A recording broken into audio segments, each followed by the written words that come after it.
There are a few main ways to lose your job in the wrestling business. Shoddy in-ring work, behind-the-scenes scandals, and smiling are all common ways to see your contract terminated. But sometimes all it takes to end a career is one bad promo. We all know that a great promo can kickstart a career and transform a mid-carder into a household name. But not everyone in the industry is lucky enough, or more accurately, talented enough to have their own Austin 316 moment. Instead of Hulkamania, they find themselves spluttering out something about the right gay guy at the wrong time. And while there are plenty of bad promos out there, suffering succotash, it takes a special kind of one to end it all. With that in mind, I'm Adam Wilborn from WhatCulture, and these are 9 promos that killed wrestlers' careers. Number 9. The Brood break their silence. Gangrel seemed to be in the perfect position during the Attitude Era. He was the leader of a hot young stable, playing off the popularity of new vampire movies like Blade, and his silent, you might say brooding, gimmick allowed him to get extremely over with the fans without having to do anything besides look vaguely menacing, perform competently in the ring, and dump some red goo on people. And then they had him speak. Oh dear. The stage was set for an intense and dramatic promo, but instead we got the immediate vaporization of their entire mystique. Gangrel sounded less like a lost boy than he did a Goonie in training, awkwardly reciting stilted lines whilst his evil laugh sounded more like the chuckle I fake whenever Jules tells one of his jokes in the office. Subsequently, Gangrel was basically banned from the mic. Edge and Christian were pulled away from him, and the vampire enthusiast never regained his initial popularity. Number 8. Alex Wright's debut as BERLYN. Alex Wright was a quality mid-carder for WCW who got himself over with crowds via his sick dance moves. But, as was common during the spiralling last years of the company, Wright got a useless makeover in 1999. Decked out in all black, he now went by the name BERLYN, an arrogant German who refused to speak English, instead opting to communicate through an interpreter. That last part made for an absolute clusterfuck of a debut promo. Mean Gene would ask BERLYN a question, he'd respond in German, and then a woman with the mic skills of a toaster would translate. The crowd booed him out of the building, and not in a we love to hate you sort of way, more X-Pac heat. The character was dead on arrival. Number 7. Eli Cottonwood's mustache. Speaking on the mic is an integral part of becoming a big-time superstar, and it's important to know if a young talent has the verbal skills necessary to make it in the business.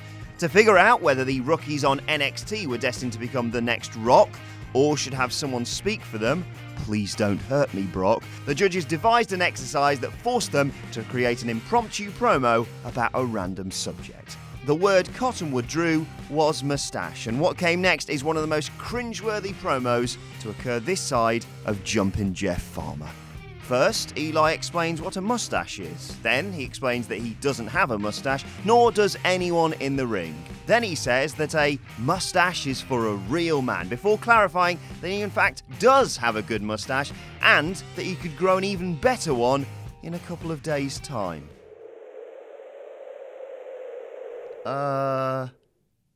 What? Not surprisingly, Cottonwood would be the next rookie eliminated from competition, and this promo ensured his career was over before he could ever showcase that upper lip plumage. Number 6. Brad MADDOX, cocky prick. Here's a lesson for all the young up-and-comers in the wrestling business. Just because your promo isn't being broadcast on TV, that doesn't mean the things you say won't get you into trouble. Exhibit A.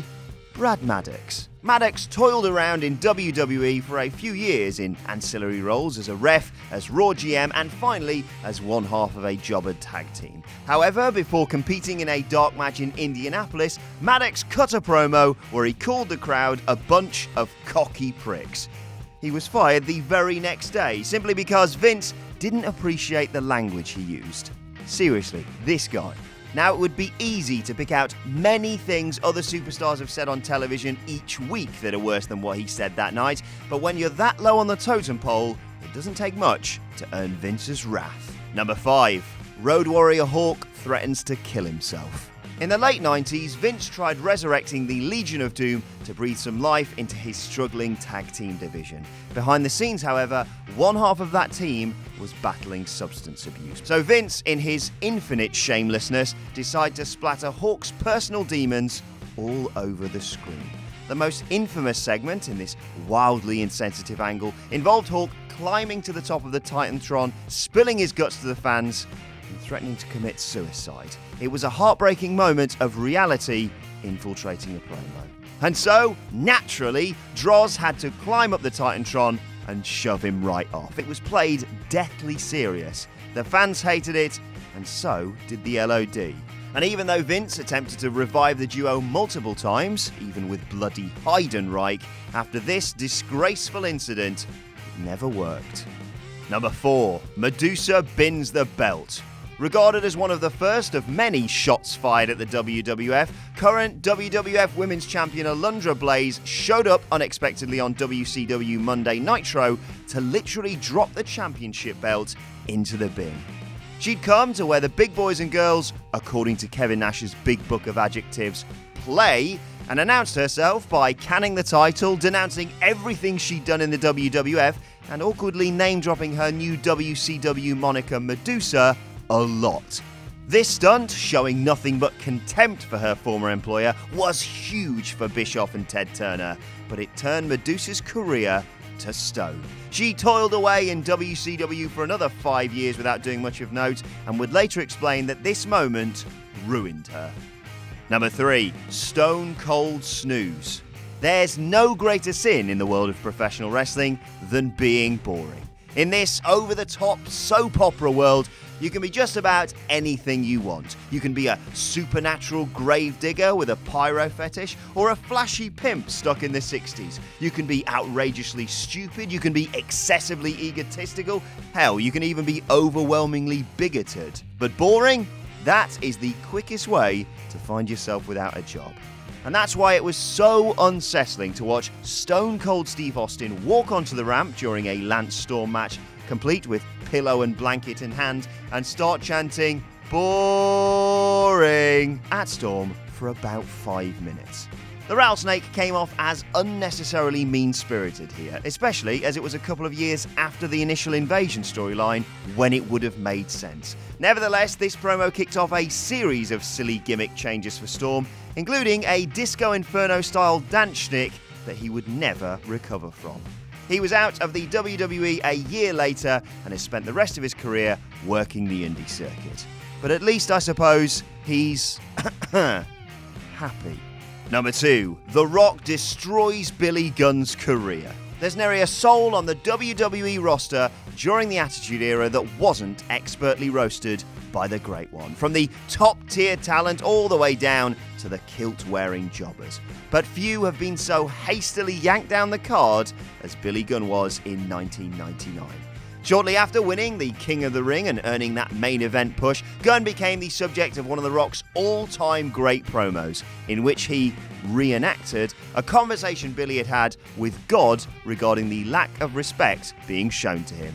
It's a ruthless promo, and even spawned the Brahma Bull's "It doesn't matter" catchphrase. Many will be quick to say that The Rock didn't actually bury Gunn with that promo, and point to the moderate success he sustained for a few years afterwards.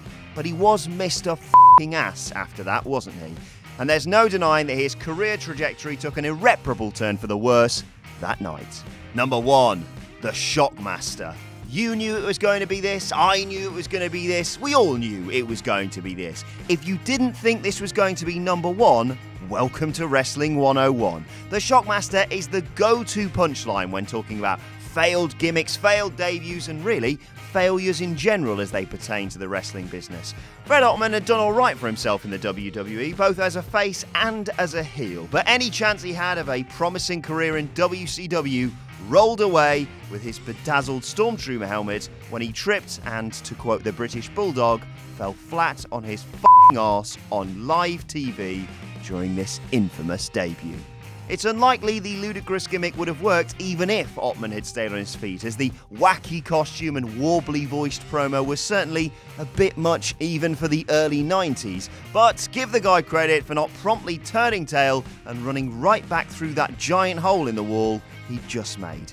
There was no coming back from something like this.